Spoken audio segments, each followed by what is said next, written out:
YoMoney, leader français de la gestion d'épargne en ligne, présente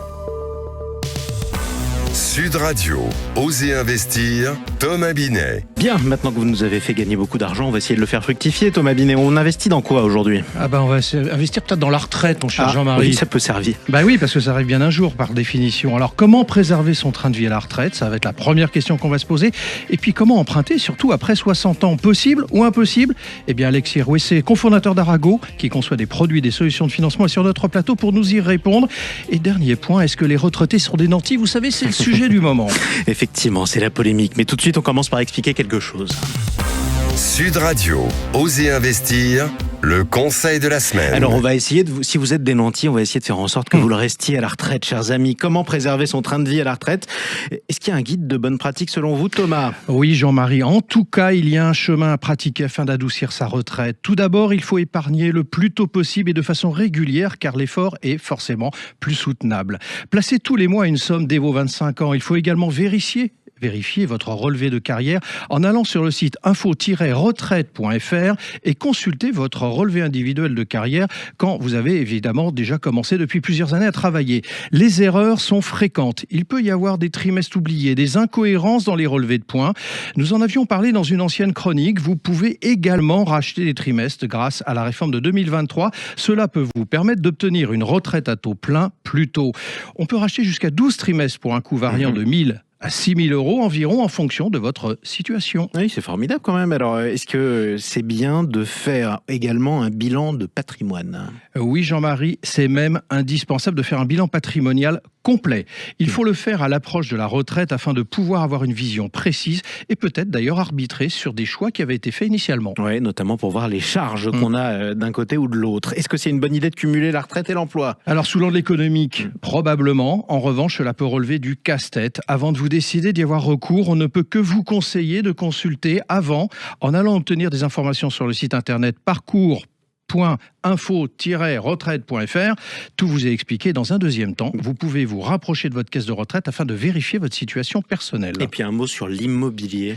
C'est la clé, Jean-Marie. Être propriétaire de sa résidence principale est souvent présenté comme la meilleure assurance vie pour passer une retraite plus stable économiquement. Si vous avez besoin de revenus complémentaires et que votre maison le permet, par exemple, vous pouvez louer une chambre à un étudiant.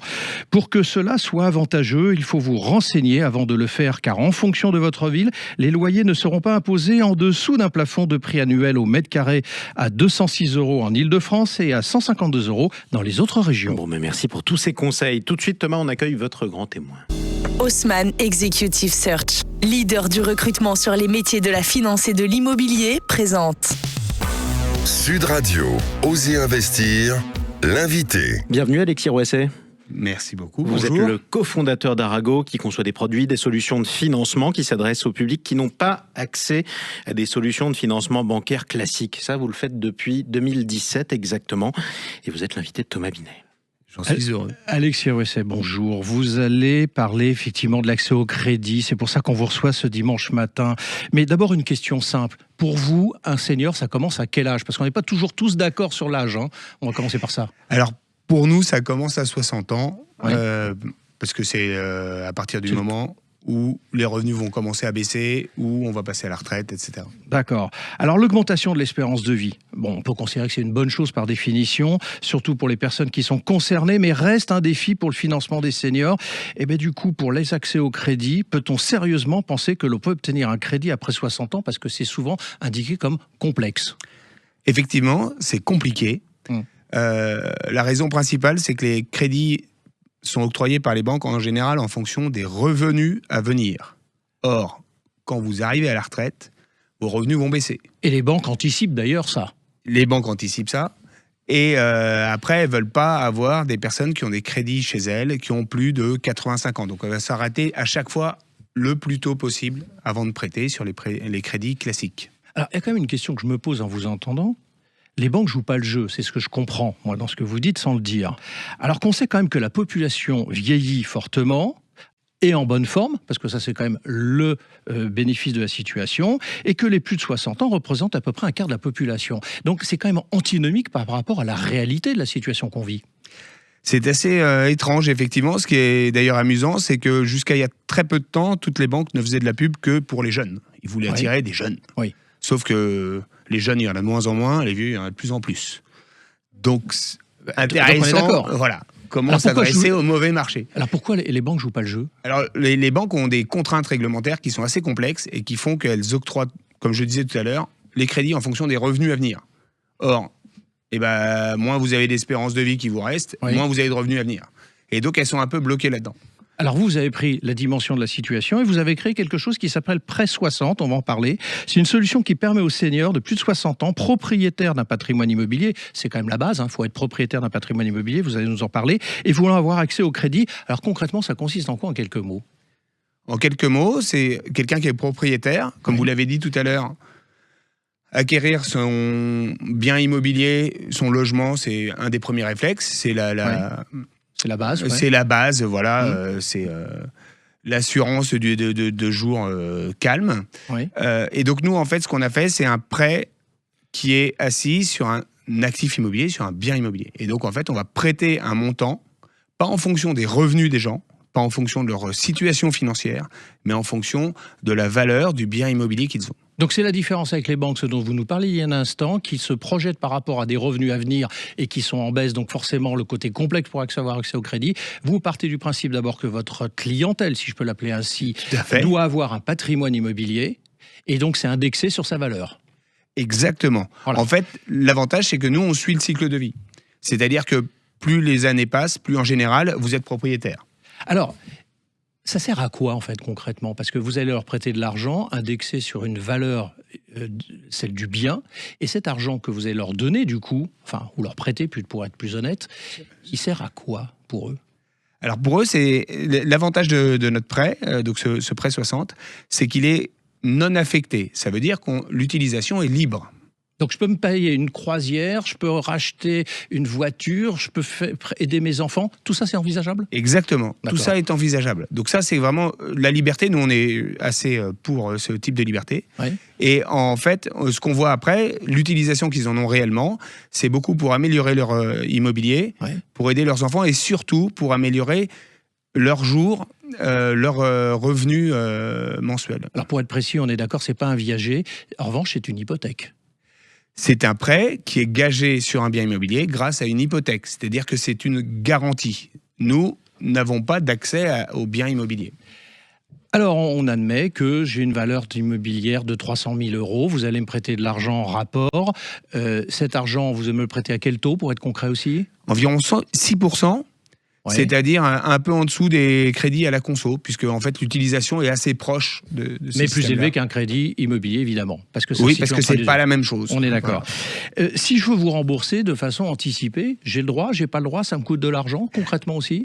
Alors, très concrètement, vous remboursez de façon anticipée quand vous voulez. C'est-à-dire qu'il n'y a pas d'échéancier tous les mois des montants à payer. Donc vous avez le droit de faire des versements. Et si c'est un versement partiel, il n'y a aucun frais. Et il y a beaucoup de cas dans lesquels il n'y a pas de frais au remboursement anticipé. D'accord. Et par exemple, je ne vous ai pas posé la question tout à l'heure, mais j'ai dit qu'on pouvait l'utiliser pour tout. Et d'ailleurs aussi l'embellissement de sa propre maison, de façon à la préserver dans le temps. On parle beaucoup, c'est le sujet du moment aussi, de la rénovation. Ça peut rentrer dedans. Ça peut rentrer dedans et parfois, d'ailleurs j'ai des cas en tête, c'est même presque une obligation. Des personnes ont un bien immobilier qui a une certaine valeur, ils ont très peu de revenus, pension de réversion, ils sont à 450 € par mois, donc c'est difficile. Et tout à coup, l'immeuble veut faire de la rénovation énergétique. Et on leur demande, est-ce que vous n'auriez pas 50 000 € pour faire la rénovation de l'immeuble? Évidemment, ils ne l'ont pas. Et c'est là où le prêt intervient. Et là où le prêt intervient et qui n'affecte pas comme il n'y a pas de mensualité obligatoire, le reste à vivre n'est pas affecté, voire augmente parce que ça permet de rembourser d'autres crédits. Merci à vous. Merci Alexis Rouesset. Je rappelle que vous êtes le cofondateur d'Arago. Bon Thomas, vous partez pas tout de suite à la retraite, hein? Vous avez encore quelque chose à nous expliquer. Quelques années, oui. Justement, on explique ceci. Sud Radio, Osez investir, le coin de l'expert. Thomas, en plein débat parlementaire sur le budget, ça n'arrête jamais, c'est formidable en ce moment. Le gouvernement cherche par tous les moyens à faire des économies. Alors on en a beaucoup parlé sur Sud Radio cette semaine. La ministre du Travail, Astrid Panosyan-Bouvet, a lancé un pavé dans la mare et elle s'est dit favorable à une hausse des taxes sur les retraités qui touchent plus de 2 000 à 2 500 € par mois. Ça fait réagir. Oui, Jean-Marie, cette ministre juge qu'il faut faire peser l'effort sur les retraités et pas seulement sur les actifs. Alors, pourquoi pas, me direz-vous? Donc, on vient de relancer le concours Lépine des taxes puisqu'on ne parle plus d'augmentation d'impôts. Ce n'est pas budgétairement correct. Mais il n'est pas sûr, malgré tout, que les Français goûteront ces subtilités de langage, au-delà même de ce que leur pouvoir d'achat peut leur permettre de faire. Oui, alors cette idée de taxation, elle concernerait les retraités qui touchent plus de 2000 à 2500 euros par mois. C'est beaucoup quand même? Non, pas tant que ça, parce qu'on parle bien de pension d'abord. Est-on anti? Tiens, on va se poser la question quand on touche plus de 2000 euros de pension par mois. La question est posée, en tout cas c'est elle qui la pose. Ça dépend où on habite. Oui, mais soyons sérieux quand même, Jean-Marie, parce que même si la retraite moyenne est autour des 1500 euros par mois, on est très loin d'avoir affaire à des nantis. Rappelons que les retraités payent des cotisations et l'impôt sur le revenu et que le niveau de vie moyen d'un retraité est déjà inférieur à 14% à celui d'un salarié.